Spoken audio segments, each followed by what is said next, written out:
এই ক্লাসে সকল ছাত্রছাত্রীদের শুভেচ্ছা জানাচ্ছি। পাশাপাশি গোমতী জেলার উদয়পুর মহকুমা অনেক এডু সেন্টারে সকলকে আমি ব্যক্তিগতভাবে অভিনন্দন জানাচ্ছি এবং কৃতজ্ঞতা স্বীকার করছি যে এমন একটা পরিস্থিতিতে ছাত্রছাত্রীদের সুবিধার্থে এই যে ক্লাসের ব্যবস্থা করা হয়েছে, আমার দৃঢ় বিশ্বাস যে অনেক ছাত্রছাত্রী তা থেকে উপকার পাবে। আজকে এখানে আমি এসেছি ক্লাস 10 তথা 10ম শ্রেণীর ভূগোল নিয়ে কিছু আলোচনা করার জন্য। আমরা প্রথমে আজকের যে আলোচনা সেটা আমাদের নতুন পাঠ্যক্রম। আমরা জানি 2020-2021 যে শিক্ষাবর্ষ, সেখানে নতুন সিলেবাস ইন্ট্রোডিউস হতে যাচ্ছে। ইতিমধ্যেই তোমরা বই পেয়ে যাবে। তাছাড়া আমরা জানি যে ওয়েবসাইটে বইগুলো দেওয়া হয়েছে।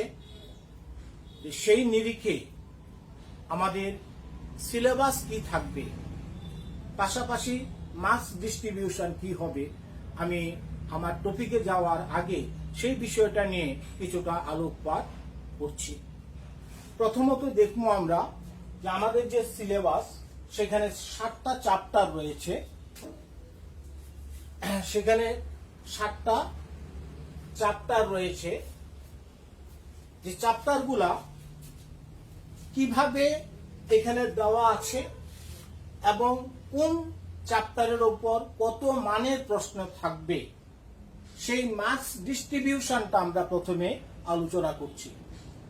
প্রথমত আমরা যে জিনিসটা দেখব, এসএল নাম্বার 1 আমাদের সাবজেক্ট আগেই বলেছি, জিওগ্রাফি নিয়ে আমরা আজকে কথা বলছি। এসএল নাম্বার 1 টপিক হচ্ছে আমাদের সম্পদ এবং উন্নয়ন, অর্থাৎ প্রথম যে অধ্যায় সেটা হচ্ছে সম্পদ ও উন্নয়ন, রিসোর্স অ্যান্ড ডেভেলপমেন্ট। এখানে এমসিকিউ মানে মাল্টিপল চয়েস যেটা থাকে, একটা উত্তর 3টা দেওয়া থাকবো, তার চেয়ে উত্তর করা, অথবা VSA very short type answer যেটা থাকবে, সেখানে 1 মানের 2টো প্রশ্ন থাকবে। প্রথম অধ্যায় থেকে 1 মানের 2টো প্রশ্ন এটা থেকে থাকবে। এখানে 3 মানের কোনো প্রশ্ন থাকবে না, 5 মানের কোনো প্রশ্ন সেখানে থাকবে না। এটা 3 মান হবে। 3 মানের কোনো প্রশ্ন থাকবে না, 5 মানের কোনো প্রশ্ন থাকবে না, টোটাল 2 মার্কস থাকবে এটাতে। আমরা দ্বিতীয় অধ্যায় বন এবং বন্যপ্রাণী, এবং তৃতীয় জল এবং জল সম্পদ, এই 2টা অধ্যায় হচ্ছে আমাদের প্রজেক্টের জন্য নির্দিষ্ট করা আছে। এই 2টা থেকেই প্রজেক্ট হবে এবং সেখানে কোনো মার্কস ডিস্ট্রিবিউশন আমরা দেখতে পাচ্ছি না। অর্থাৎ 1 মান, 3 মান কিংবা 5 মানের কোনো প্রশ্ন থাকে না। সেখানে শুধু কেবলমাত্র প্রজেক্টের উপর 5 মার্কস থাকবে এই 2টা চ্যাপ্টারকে ভিত্তি করে। তাহলে এই 2টা চ্যাপ্টারের উপর শুধু প্রজেক্টের 5 মার্ক পাচ্ছি। 5th চ্যাপ্টার যেটা, সেটা হচ্ছে খনিজ ও শক্তি সম্পদ।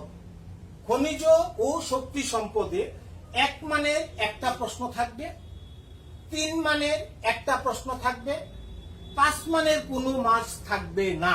অর্থাৎ আমরা আমাদের পঞ্চম যে অধ্যায় খনিজ ও শক্তি সম্পদ, তার থেকে 1 মানের একটা, 3 মানের একটা, 5 মানের কোনো প্রশ্ন থাকবে না। টোটাল আমাদের এখানে 4 নাম্বার থাকছে, টোটাল 4 মার্কস। নেক্সট 7 জাতীয় অর্থনীতি। এখানে আমরা দেখি 1 মানের একটা প্রশ্ন, 3 মানের একটা প্রশ্ন, 5 মানের কোনো প্রশ্ন নেই। এখানে টোটাল মার্কস আছে 4, অর্থাৎ 3 আর 1 4 নাম্বার পাচ্ছি আমরা এটার মধ্যে। চতুর্থ চ্যাপ্টার কৃষি, এগ্রিকালচারের উপর যেটা, সেখানে 1 মানের একটা থাকবে, 3 মানের কোনো প্রশ্ন থাকবে না, 5 মানের একটা প্রশ্ন থাকবে। আবার 6 চ্যাপ্টার যেটা ষষ্ঠ অধ্যায়, ষষ্ঠ অধ্যায়ের মধ্যে আমরা পাচ্ছি এখানে শ্রমশিল্প। শ্রমশিল্প যেটা, সেখানে 1 মানের একটা প্রশ্ন, 3 মানের কোনো প্রশ্ন নেই, 5 মানের একটা প্রশ্ন থাকবে, টোটাল 6 থাকছে এখানে। এই জায়গাতে স্টার মার্ক দেওয়ার উদ্দেশ্যটা হচ্ছে যে এই 5 মানের প্রশ্নটা একটা কৃষি এবং একটা শ্রমশিল্প দুইটা থাকবে। স্টার মার্ক দেওয়ার উদ্দেশ্য হচ্ছে এটা অল্টারনেটিভ থাকবে, অর্থাৎ একটা অর থাকবে প্রশ্নটার মধ্যে। দুইটা প্রশ্ন দেওয়া হবে, যে কোনো একটি প্রশ্নের উত্তর আমাদেরকে করতে হবে। তাহলে 5 মানের আমরা একটা অল্টারনেটিভ প্রশ্ন পাবো। এবং কোন চ্যাপ্টারের উপর পাবো? এই দুইটা চ্যাপ্টারের উপর, কৃষি এবং শ্রমশিল্প। কৃষি থেকে একটা প্রশ্ন থাকবে, শ্রমশিল্প থেকে একটা প্রশ্ন থাকবে। এই দুইটা থেকে যে কোনো একটা প্রশ্নের উত্তর আমরা করব। তাহলে 1 আর 5 6, আর কৃষি থেকে যেটা 1 আর 5 6। এবং 8 নাম্বার যেটা ম্যাপ পয়েন্টিং, সেখানে আমরা 3টা ম্যাপ পয়েন্ট দেওয়া থাকবে। শুধু আমরা আইডেন্টিফাই করাটা না, ওই জায়গাটাকে চিহ্নিতকরণ করা এবং আইডেন্টিফাই করা, এই দুইটা জিনিস আমাদেরকে ম্যাপ পয়েন্টে দিতে হবে। এবং যেই ম্যাপের পয়েন্ট দেওয়া থাকবে, এটা ইন্ডিয়ার উপরই থাকে, যেটা দেওয়া থাকবে সেটা, যে ম্যাপটা, সেটা তোমাদেরকে প্রোভাইড করা হবে স্কুল কর্তৃপক্ষ বা বোর্ডের ক্ষেত্রে বোর্ড কর্তৃপক্ষ সেটা তোমাদেরকে দিয়ে দেবে। তো এই ক্ষেত্রে টোটাল 25 মার্কস, রিটেন হচ্ছে 20 মার্কসের, আর 5 মার্কস হচ্ছে প্রজেক্টে। পরিষ্কার কি কথাটা, যে আমাদের জিওগ্রাফিতে রিটেন যে পরীক্ষা হবে সেটা হাফ ইয়ার, যেটাকে বলছি আমরা প্রি টেস্ট এবং টেস্ট, এই দুইটা পরীক্ষাতে এখানে জিওর উপরে 25 রিটেন হবে, আর 5 মার্কস আসছে কোথা থেকে? প্রজেক্ট থেকে। Total 25 marks. নেক্সট আমরা আরেকটা অধ্যায়ে যাচ্ছি। মার্কস ডিস্ট্রিবিউশনের পরে আমরা এবার চলে আসলাম আমাদের সিলেবাসটা কি হবে। 2020-21 নতুন যে সিলেবাস এসছে ক্লাস 10 এর জন্য, আগামী দিন যারা আমরা মাধ্যমিক দেব তাদের জন্য যে সিলেবাসটা, সেই সিলেবাসটা কি আছে আমরা একটা গ্ল্যান্স সিলেবাসটা তুলে ধরার চেষ্টা করেছি। এখানে তোমাদের বই আসলে বইয়ের সাথে মিলিয়ে দেখবে সেটা। এখানে সাবজেক্ট শুধু জিওগ্রাফির উপর আমরা সিলেবাসটা দেখাচ্ছি, যেহেতু আজকে আমরা জিওগ্রাফি ক্লাসই করছি। হাফ ইয়ারলি এক্সাম, চ্যাপ্টার 1 সম্পদ ও উন্নয়ন, চ্যাপ্টার 4 কৃষি মানে এগ্রিকালচার, চ্যাপ্টার 5 খনিজ ও শক্তি সম্পদ। এই 3টা চ্যাপ্টার নিয়ে আমাদের half yearly, that means pre test exam যেটা, সেটা হবে। যদি কোনো কারণে হেরফের হয় সেটা নির্দেশ মূলে সেখানে আমরা দেখব, কিন্তু এমনিতে যেই বিষয়টা দেওয়া আছে আমাদের হাফ ইয়ারলি বা প্রি টেস্ট এক্সামের জন্য, চ্যাপ্টার 1, চ্যাপ্টার 4, চ্যাপ্টার 5। চ্যাপ্টার 1 আছে সম্পদ ও উন্নয়ন, চ্যাপ্টার 4 কৃষি, এবং চ্যাপ্টার 5 খনিজ ও শক্তি সম্পদ। নেক্সট আমরা দেখেছি মার্কস ডিস্ট্রিবিউশনে যে আমাদের প্রজেক্টে 5 মার্কস থাকবে, 5 মার্কস। এই 5 মার্কসটা কোন জায়গা থেকে থাকবে? এই যে প্রজেক্টে এখানে চ্যাপ্টার 2 এবং চ্যাপ্টার 3। চ্যাপ্টার 2 হচ্ছে বন ও বন্যপ্রাণী, এবং চ্যাপ্টার 3 হচ্ছে জল সম্পদ। এই দুইটা চ্যাপ্টারের উপরই প্রজেক্টে 5 মার্কস থাকবে। তাহলে প্রজেক্টের 5 মার্কস হচ্ছে শুধু দুইটা চ্যাপ্টার, চ্যাপ্টার 2 এবং চ্যাপ্টার 3, অর্থাৎ দ্বিতীয় অধ্যায় এবং তৃতীয় অধ্যায়ের উপর, তথা বন ও বন্যপ্রাণী এবং জল সম্পদ, তার উপরে থাকবে 5 মার্কস প্রজেক্টে। তারপরে যদি আমরা টেস্টে যাই, অ্যানুয়াল বা আমরা যেটাকে বলা হচ্ছে এখানে প্রি বোর্ড এক্সাম, আমরা যেটাকে বলছি টেস্ট পরীক্ষাতে যাই, তারপর তখন দেখবো আমরা যে সম্পূর্ণ সিলেবাসটা including half yearly, that means pre test exam plus rest of the part. Pre test এক্সামে যেটা আছে চ্যাপ্টার 1 সম্পদ ও উন্নয়ন, চ্যাপ্টার 4 কৃষি, চ্যাপ্টার 5 খনিজ ও শক্তি সম্পদ, এবং চ্যাপ্টার 6 শ্রমশিল্প, চ্যাপ্টার 7 জাতীয় অর্থনীতির বিকাশ। এই যে সপ্তাহ নিয়ে হবে আমাদের টেস্ট এক্সাম এবং ফাইনাল এক্সাম। আর এই শুধু 2টা চ্যাপ্টার যেটা সেটা শুধু কেবলমাত্র প্রজেক্টের উপর থাকবে। আমাদের টোটাল সিলেবাস এবং মার্কস ডিস্ট্রিবিউশন যেটা আছে এটা এই পদ্ধতিতে বোর্ড কর্তৃক নির্দেশ দেওয়া হয়েছে। সেই নির্দেশিত যে বিষয়টা সেটা তোমাদের কাছে তুলে ধরলাম। এইভাবে প্রশ্ন সেট হবে। 1 মানের কতটা থাকবে, 3 মানের কতটা থাকবে, 5 মানের কতটা থাকবে, ম্যাপ পয়েন্টিং যেটা আছে সেটারও জুরিডিকশন দেওয়া আছে, এরিয়া ভাগ করে দেওয়া হয়েছে, তোমরা সিলেবাস বুকে পাবে সেটা, যে কোন কোন বিষয়গুলোর উপর থেকে ম্যাপ পয়েন্টিং থাকবে। এর উপর ভিত্তি করে কোশ্চেনটা ফ্রেম হবে এবং সিলেবাসটা এইরকম হবে। যদি মাঝপথে কোনো পরিবর্তন হয় সেটা পরে তোমাদেরকে জানিয়ে দেওয়া হবে, স্কুল কর্তৃপক্ষ কিংবা বোর্ড কর্তৃপক্ষ সেটা অবশ্যই নির্দেশ সেখানে জারি করবেন। আপাতত দৃষ্টিতে এটা হচ্ছে সিলেবাস এবং তার আগে যেটা মার্কস ডিস্ট্রিবিউশন দেখানো হয়েছে সেই মার্কস ডিস্ট্রিবিউশন। আজকের প্রথম ক্লাস আমাদের ভূগোল তথা জিওগ্রাফি।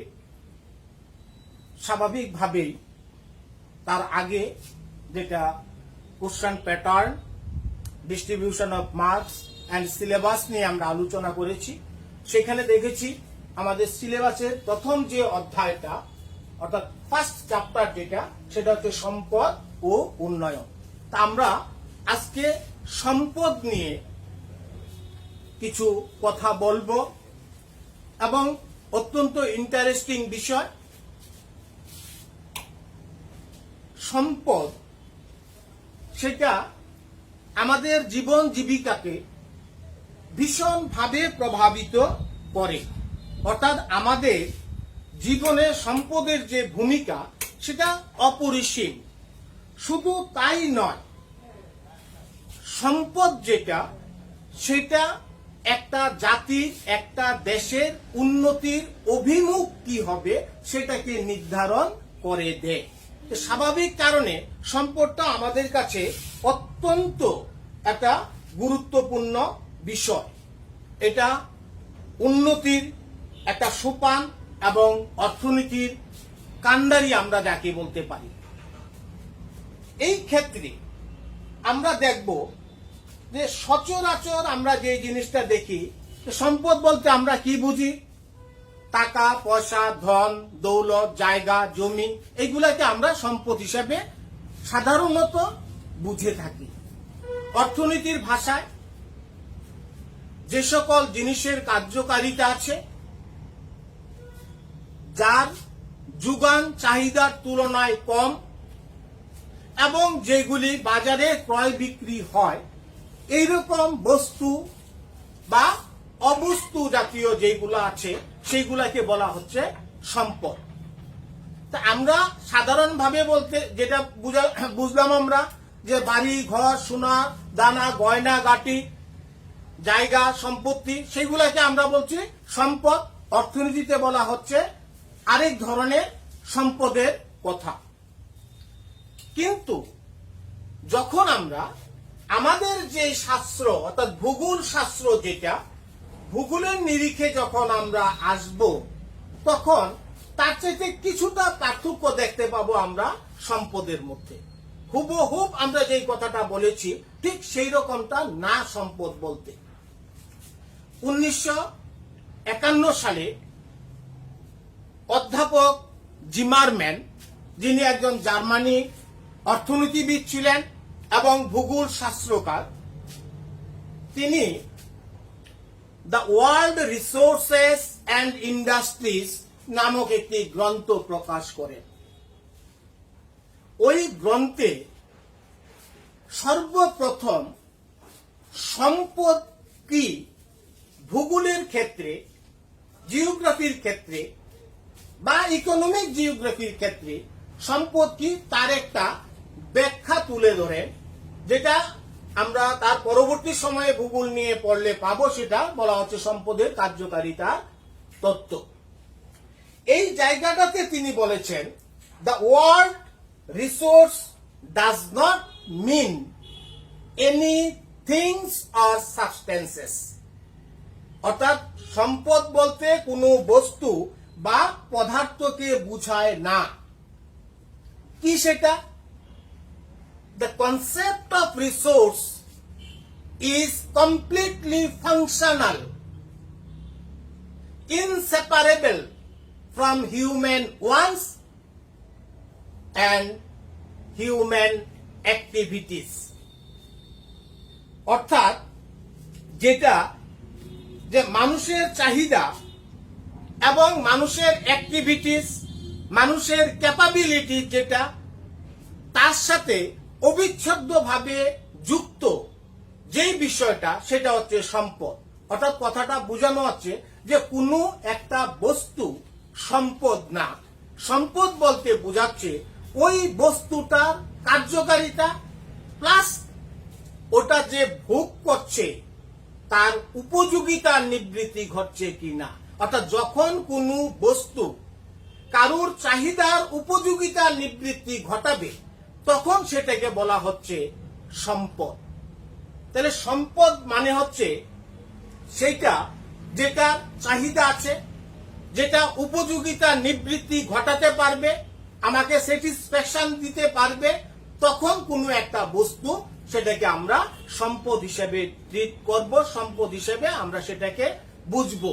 কিন্তু তাছাড়া যদি হয় ভূগোলের ভাষায় সেটা সম্পদ না। অর্থাৎ তার ক্যারেক্টারিস্টিক্স এর মধ্যে যেটা থাকবে সেখানে তার ফাংশন থাকতে হবে, তার ইউটিলিটি থাকতে হবে এবং স্যাটিসফ্যাকশন থাকবে সেখানে। ইউটিলিটি অর্থাৎ ইউটিলাইজ করার পর যে সন্তুষ্টিকরণ যে বিষয়টা যদি সেটা থাকে তখন সেটাকে বলা হবে সম্পদ। এই প্রসঙ্গক্রমে তিনি কার্যকারীর তথ্যে আরেকটা বিষয় বলেছেন, resource works as means of attaining given ends, that is individual ones or social objectives. অর্থাৎ সামাজিক কিংবা ব্যক্তিগত প্রয়োজনের সুবাদে যখন কোনো বস্তু একটা কার্যকারিতার পথ দেখায়, কার্যকারিতার স্তরে পৌঁছায়, তখন সেটা হচ্ছে আমাদের কাছে সম্পদ। সুতরাং সম্পদের যেই ব্যাখ্যাটা সেটা শুধু কেবলমাত্র স্থূল কোনো বস্তু বা পদার্থ যেটা সচরাচর আমরা বলে থাকি সেটা না, তার কার্যকারিতা যখন আসে তখন সেটা হচ্ছে সম্পদ। এই ক্ষেত্রে যখন সম্পদ সৃষ্টি হয় সেই সম্পদ সৃষ্টির ক্ষেত্রে তিনটা উপাদান প্রত্যক্ষ এবং পরোক্ষভাবে কাজ করে থাকে। প্রথম উপাদান যেটা সেটা হচ্ছে প্রকৃতি, দ্বিতীয় উপাদান মানুষ এবং তৃতীয় উপাদান হচ্ছে সংস্কৃতি। প্রকৃতি হচ্ছে মূল ভান্ডার, মানুষ হচ্ছে অল্টার করার একটা মাধ্যম, কোনো একটা জিনিসকে রূপান্তর করার একটা মাধ্যম। আর সংস্কৃতি বলতে যেটাকে বোঝানো হচ্ছে আমাদের আদব কায়দা, চলা ফেরা, শিক্ষা দীক্ষা, গান বিজ্ঞান, কৃষ্টি, কলা কৌশল, প্রযুক্তি সবগুলোর সমষ্টিগত রূপ যেটা সেটা হচ্ছে সংস্কৃতি। আর এই সাংস্কৃতিক ভাবধারায় যেই দেশ যত উন্নত সেই দেশে দেখবো আমরা সম্পদের ক্ষেত্রে সেই দেশটা তত উন্নত। যেমন সম্পদের প্রাচুর্যতার জন্য আমেরিকা যুক্তরাষ্ট্র, great Britain, France, German, Japan, চীন, রাশিয়া এই দেশগুলা উন্নত দেশ। তাদের অসীম শক্তি, সারা বিশ্বে তাদের প্রভাব প্রতিপত্তি অনেক বেশি। কিসের জন্য? তাদের কাছে প্রচুর সম্পদ রয়েছে। আবার বিপরীত দিকে যদি আমরা দেখি উগান্ডা, রুয়ান্ডা, নাইজেরিয়া এই দেশগুলাতে সম্পদের প্রচন্ড অভাব। তারা অন্য দেশের অনুদান বা ঋণ ছাড়া নিজের দেশকে চালাতে পারছে না। প্রচুর লোক অনাহারে অর্ধাহারে থাকছে, অপুষ্টিতে ভুগছে। কেন ভুগছে? তাদের কাছে সম্পদের পরিমাণটা নিতান্তই কম। তাহলে কেন কম? মূল বিষয় যেটা আসছে যে ওই যে দেশগুলা যাদের সম্পদের পরিমাণ অধিক, প্রাচুর্যতা যাদের মধ্যে রয়েছে, সংস্কৃতিতে ওই দেশগুলা খুবই ডেভেলপ। আর যাদের সেটা নেই তারা সংস্কৃতিতে অনেকটা পিছিয়ে আছে। আর মানুষ হিসাবে আমরা এই সংস্কৃতি প্রযুক্তিবিদ্যাকে সঙ্গে নিয়ে প্রকৃতিদত্ত যে জিনিসগুলো আছে সেই জিনিসগুলোকে সম্পদে রূপান্তর করার চেষ্টা করি বা সম্পদে পরিণত করি। আজ থেকে 500-700 বছর আগে মাটির নিচে কয়লা সঞ্চিত ছিল, তখন আমাদের কাছে সেটা সম্পদ ছিল না, কারণ আমরা সেটাকে ব্যবহার করিনি, ব্যবহার জানতামও না, তার গুণাগুণও জানতাম না।